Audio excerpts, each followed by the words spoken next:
നമസ്കാരം. എല്ലാവർക്കും ഹൃദയം നിറഞ്ഞ സ്വാതന്ത്ര്യദിനാശംസകൾ. നമ്മുടെ ഇന്ത്യയോടൊപ്പം തന്നെ സ്വാതന്ത്ര്യം ആഘോഷിക്കുന്ന വേറൊരു രാജ്യമാണ് സൗത്ത് കൊറിയ. ഓഗസ്റ്റ് 15 തന്നെയാണ് സൗത്ത് കൊറിയയുടെയും ഇൻഡിപെൻഡൻസ് ഡേ. നമ്മുടെ ഭാരതത്തിൻ്റെ സ്വാതന്ത്ര്യത്തെക്കുറിച്ചൊക്കെ നമുക്കറിയാം. സൗത്ത് കൊറിയയും ആഗസ്റ്റ് 15 തന്നെയാണ് സ്വാതന്ത്ര്യം നേടിയത്. അവർ ജപ്പാനിൽ നിന്ന് രണ്ടാം ലോക മഹായുദ്ധം അവസാനിക്കുന്ന ആ സമയത്ത് 1945 സ്വാതന്ത്ര്യം നേടിയത്. നമ്മൾ ഇൻഡിപെൻഡൻസ് ഡേ എന്ന് പറയുമ്പോൾ അവർ ലിബറേഷൻ ഡേ എന്നാണ് അതിന് പറയുന്നത്. കൊറിയൻ ഇൻഡിപെൻഡൻസിനെ കുറിച്ചൊന്നും അല്ല കേട്ടോ ഞാൻ പറയാൻ പോകുന്നത്. കുറേ അവരുടെ രസകരമായിട്ടുള്ള ചില ആചാരങ്ങളും അവരുടെ വിശ്വാസങ്ങളെ പറ്റിയാണ് പറയുന്നത്. ഒരു 11 വിശ്വാസമോ ആചാരമോ എന്നൊക്കെ പറയാവുന്ന രീതിയിൽ കുറച്ച് കാര്യങ്ങൾ. അതിലൊന്നാമത്തേത്, നിങ്ങളുടെ പേരൊരിക്കലും കൊറിയയിൽ വന്നാൽ റെഡിങ് കൊണ്ട് എഴുതരുത്. റെഡിങ് കൊണ്ട് പേര് എഴുതുന്നത് മരണത്തെ സൂചിപ്പിക്കുന്നതാണ് ഇവർക്ക്. കാരണം ഇവർ മരിച്ചു കഴിഞ്ഞവരുടെ പേര് റെക്കോർഡിൽ എഴുതി സൂക്ഷിക്കാനാണ് റെഡിങ് ഉപയോഗിക്കുന്നത്. അപ്പോൾ ആ അബദ്ധം ഒരിക്കലും കൊറിയ വന്നാൽ കാണിക്കരുത് കേട്ടോ. രണ്ടാമത്തെ കാര്യം, നമ്പർ 4. അത് ഇവർക്ക് അൺലക്കി നമ്പറാണ്. പൊതുവേ കൊറിയക്കാർക്ക് അൺലക്കി നമ്പറാണ്. നമ്പർ 4 ഇവർ ഉപയോഗിക്കാറില്ല അധികം. ഇപ്പോൾ ഇത് ഞങ്ങളുടെ ഫ്ലാറ്റിൻ്റെ ലിഫ്റ്റാണ്. ഇതിൽ നിങ്ങൾ നോക്കിക്കോളൂ, നമ്പർ 4 എന്ന സ്ഥലത്ത് എത്തുമ്പോൾ F എന്നാണ് കാണിക്കുന്നത്. കണ്ടോ, ഇവർക്ക് അൺലക്കി നമ്പറാണ്. പിന്നെ അതിനൊരു കാരണമുണ്ട് കേട്ടോ. എന്താണെന്നറിയോ, സാ എന്ന വാക്കാണ് 4 എന്നുള്ളതിൻ്റെ കൊറിയൻ വാക്ക്. അതിൻ്റെ മീനിങ് ആണെങ്കിലോ ഡെത്ത് എന്ന്. അപ്പോൾ പിന്നെ കാര്യമുണ്ടല്ലോ, 4 എന്നുള്ള സ്ഥലത്ത് ഒന്നില്ലെങ്കിൽ ഇങ്ങനെ ബ്ലാങ്ക് ആയിരിക്കും, അല്ലെങ്കിൽ വല്ല ഫ്ലോറിൻ്റെയൊക്കെ റെപ്രസെൻറ്റേഷൻ ആണെങ്കിൽ ഇതുപോലെ F എന്നായിരിക്കും കാണിക്കുന്നത്.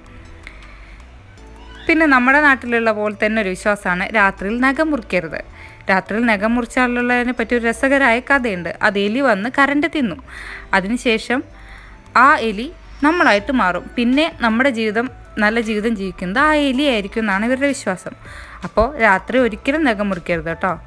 ശരിക്കും വൈദ്യുതി ഒന്നും ഇല്ലാത്ത കാലത്ത് കൈയൊന്നും മുറിയാതിരിക്കാൻ വേണ്ടിയാണ് രാത്രിയിൽ നഖം മുറിക്കരുതെന്ന് പറയുന്നത്. പക്ഷേ ഇതൊരു രസകരമായ വിശ്വാസം.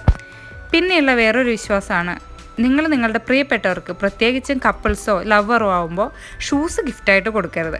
അതും കുറേ വരുമ്പോൾ ശ്രദ്ധിക്കണേ. ഷൂസ് ഗിഫ്റ്റായിട്ട് കൊടുത്തു കഴിഞ്ഞാൽ ഒന്നില്ലെങ്കിൽ ആ ബന്ധം തകരും, അല്ലെങ്കിൽ അവർ ഓടിപ്പോവും മറ്റുള്ളവരുടെ കൂടെ. അങ്ങനെയാണ്. അതിപ്പോൾ ഭാര്യയായ ഭർത്താവിനായാലും അതുപോലെ തന്നെ കപ്പിൾസ് ബോയ് ഫ്രണ്ടിനോ ഗേൾ ഫ്രണ്ടിനോ കൊടുത്താലും അങ്ങനെയാണ്. നമുക്കും അതൊന്ന് ശ്രദ്ധിക്കാമല്ലേ. വേറൊന്നും നമുക്ക് ആക്സെപ്റ്റ് ചെയ്യാൻ പറ്റാത്ത കാരണം, അടച്ചിട്ട മുറിയിൽ രാത്രി ഫുള്ള് ഫാൻ പ്രവർത്തിപ്പിക്കരുതെന്ന്. ഇവർക്ക് വിൻ്ററൊക്കെ ഉള്ളതുകൊണ്ട് അത് പറയാം, നമുക്കത് പറ്റില്ലല്ലോ അല്ലേ, നല്ല ചൂടുള്ള നമ്മുടെ നാട്ടിൽ. കാരണം ഇവിടെ 1-2 ഡെത്ത് സംഭവിച്ചിട്ടുണ്ട്. എയർ സർക്കുലേഷൻ ഇല്ലാത്ത അധികം മുറികളിൽ ഇങ്ങനെ സംഭവിച്ചിട്ടുണ്ടെന്നാണ് ഇവർ പറയുന്നത്. പിന്നെ ഒരു പിഗ്, പന്നീനെ ഇവർ സ്വപ്നം കണ്ടു കഴിഞ്ഞാൽ വളരെ നല്ലതാണെന്നാണ് പറയുന്നത്. അത് ഗുഡ് ലക്ക് കൊണ്ടുവരുന്നതാണ് പറയുന്നത്. പിന്നെ ഇതുപോലെ തന്നെ നമ്മുടെ തന്നെ വേറെ വിശേഷമാണ്, നമ്മുടെ നാട്ടിൽ പറയില്ലേ ചവിട്ടുപടിയിൽ ഇരിക്കരുതെന്ന്. അതിന് പകരം അതിൽ ചവിട്ടരുത്. അതുപോലെ കഞ്ഞിയുടെ അകത്തോ ഭക്ഷണത്തിൻ്റെ അകത്തോ സ്പൂണോ ഇവരുടെ ചോപ്സ്റ്റിക്കോ കുത്തി വെക്കരുത്. അതൊക്കെ ലക്ക് പറന്നു പോകുന്ന പറയണേ. അടുത്ത വിശ്വാസം പറഞ്ഞാലോ, ഇവർക്ക് ഏറ്റവും ഇഷ്ടമുള്ള സൂപ്പാണിത്, നല്ല സീവീഡിൻ്റെ സൂപ്പ്. പക്ഷേ ഇതവർ വല്ല ടെസ്റ്റിന് പോകുന്നതിന് മുന്നേ ഒന്നും കഴിക്കില്ല. കാരണം വഴുവഴുപ്പാണ് ആ സൂപ്പിനുള്ളത്. അപ്പോൾ ലക്ക് വഴുതി പോകുന്നതാണ് അവർ പറയുന്നത്. ഇനി കൊറിയൻ കല്യാണങ്ങൾക്കുണ്ട് ചില വിശ്വാസങ്ങളും ആചാരങ്ങളും. കൊറിയൻ കല്യാണം, ഇത് നമ്മുടെ ഫ്രണ്ടിൻ്റെ കല്യാണമാണ്. നിങ്ങൾക്ക് കാണാൻ വേണ്ടിയിട്ട് ഇത് മുൻപേ ഉള്ള ഒരു വീഡിയോ ആണ്, ഞാൻ പോസ്റ്റ് ചെയ്യുന്നതാണ്. അപ്പോൾ കല്യാണം എന്ന് പറഞ്ഞാൽ വെറും 3 മണിക്കൂറേ ഉണ്ടാവുള്ളൂ. നല്ല രസമാണ്. അത് കഴിഞ്ഞ് അടുത്ത പാർട്ടിക്ക് വേണ്ടി അവർക്ക് ആ ഹോൾ വിട്ടു കൊടുക്കേണ്ടി വരും. ആദ്യത്തെ 1 മണിക്കൂർ ഇവരുടെ ചടങ്ങുകൾ, മെയിനായിട്ട് ക്രിസ്ത്യൻ രീതിയിലോ അല്ലെങ്കിൽ ബുദ്ധ രീതിയിലോ ആണ് ബുദ്ധിസ്റ്റ് മത രീതിയിലാണ് ഇവരുടെ ചടങ്ങ് ഉണ്ടാവുക. അത് കഴിഞ്ഞ് ഫോട്ടോ സെഷൻ, അത് എളുപ്പം തീരും. ബന്ധുക്കൾ ചേർന്നിട്ട് ഒരു തവണ എല്ലാ ബന്ധുക്കളും ചേർന്ന് നിൽക്കും ചെക്കൻ്റെ വീട്ടിൽ. അത് കഴിഞ്ഞ് പെണ്ണിൻ്റെ വീട്ടിൽ. അതിനുശേഷം ഫ്രണ്ട്സ് എല്ലാം ചേർന്ന് ഒരു ഫോട്ടോ, അതോടുകൂടി കഴിഞ്ഞു. പിന്നീട് ഇവർ ഹണിമൂണിന് പോവും ഈ ദിവസം തന്നെ വൈകിട്ട്. അപ്പോൾ അതിനുശേഷം ഇവരുടെ തന്നെയുള്ള ഫോട്ടോഷൂട്ടാണ് ഉണ്ടാവുക. ആദ്യത്തെ മണിക്കൂറിൽ ഇവരുടെ ചടങ്ങുകളും ഫോട്ടോഷൂട്ടും കഴിഞ്ഞാൽ ഇവരിതുപോലെ ട്രഡീഷണൽ ഡ്രസ്സ് ഇട്ടിട്ട് പിന്നെ ഭക്ഷണം കഴിക്കാനായിട്ടാണ് വരുന്നത്. നല്ല വിഭവസമൃദ്ധമായിട്ടുള്ള വലിയ ബുഫേ ആയിരിക്കും. നോൺ വെജ്, വെജ്, അതുപോലെ ഫിഷിൻ്റെ വേറെയൊക്കെ ആയിരിക്കും. ഇതെല്ലാം എൻ്റെ ഹസ്ബൻഡിൻ്റെ ഫ്രണ്ട്സാണ്, ഓഫീസിലൊപ്പം വർക്ക് ചെയ്യുന്നവരാണ് കേട്ടോ. അപ്പോൾ ഞങ്ങളിത് ഇവിടെ വന്നപ്പോൾ ആദ്യമായിട്ടൊരു കല്യാണത്തിന് പോയതാണ്. അപ്പോൾ എനിക്ക് അവിടുത്തെ ഫുഡിൻ്റെ പല വെറൈറ്റി കണ്ടപ്പോൾ എല്ലാം ടെസ്റ്റ് ചെയ്യണമെന്ന് വെച്ചെടുത്തു. പക്ഷെ പലതും നമുക്ക് കഴിക്കാൻ പറ്റിയില്ലായിരുന്നു കേട്ടോ. ഫസ്റ്റ് ടൈം ആകുമ്പോൾ തീരെയും പറ്റിയില്ലായിരുന്നു. കണ്ടോ, എൻ്റെ പ്ലേറ്റിൽ നിറയെ ഫുഡുണ്ട് ബുഫേന്ന് എടുത്തത്. ഇങ്ങനെ ഭക്ഷണം കഴിക്കുന്ന സമയത്ത് നമ്മുടെ അടുത്ത് വന്ന് ഒരു വിശേഷം ചോദിക്കും. അപ്പോൾ നമുക്ക് പേഴ്സണലായിട്ട് ഫോട്ടോ എടുക്കാം. പിന്നെ ഈ ഭക്ഷണത്തിനുണ്ടൊരു പ്രത്യേകത, ഇതുപോലെ നൂഡിൽസ് അവർ സ്പെഷ്യലായിട്ട് വിളമ്പും. ഈ നൂഡിൽസ് എന്ന് വെച്ചാൽ എൻഡ്ലെസ് നൂഡിൽസ് ആയിരിക്കും. ഇതുപോലെ ഇങ്ങനെ കട്ട് ചെയ്ത നൂഡിൽസ് അല്ല, വലിയ റോൾ നൂഡിൽസ് ആയിരിക്കും. കാരണം അതുപോലെ അവരുടെ ലൈഫിൽ ഹാപ്പിനെസ്സും ലക്കിനെസ്സും ഉണ്ടാവട്ടെ എന്നുള്ളതാണ്.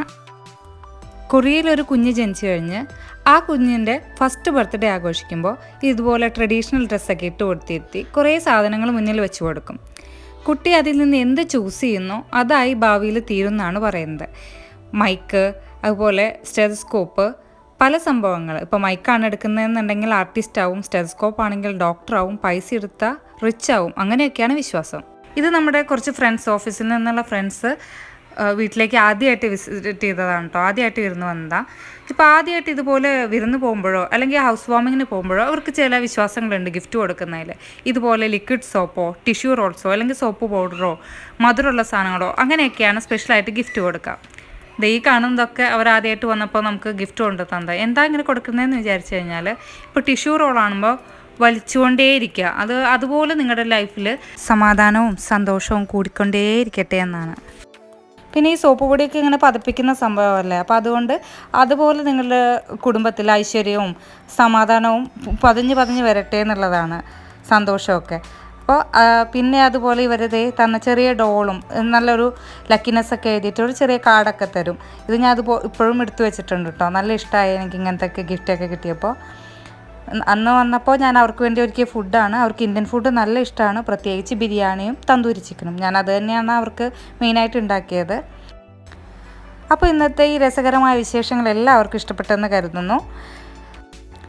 നമ്മൾ മിക്കപ്പോഴും ഇന്ത്യൻ എംബസിയിൽ പോയിട്ട് സ്വാതന്ത്ര്യദിന പരിപാടികൾ കാണാറുണ്ട്. ഇപ്രാവശ്യം കൊറോണ കാരണം അതില്ല, ഓൺലൈൻ വഴിയാണ്. സൗത്ത് കൊറിയയ്ക്കും നമ്മുടെ ഭാരതത്തിനും ഒരുപോലെ സ്വാതന്ത്ര്യദിനാശംസകൾ നേരുകയാണ്. കൊറോണയിൽ നിന്നും ദുരിതങ്ങളിൽ നിന്നും രാജ്യം കരകയറട്ടെ എന്ന് പ്രാർത്ഥിച്ചുകൊണ്ട് ഒരിക്കൽ കൂടി സ്വാതന്ത്ര്യദിനാശംസകൾ. ജയ് ഹിന്ദ്.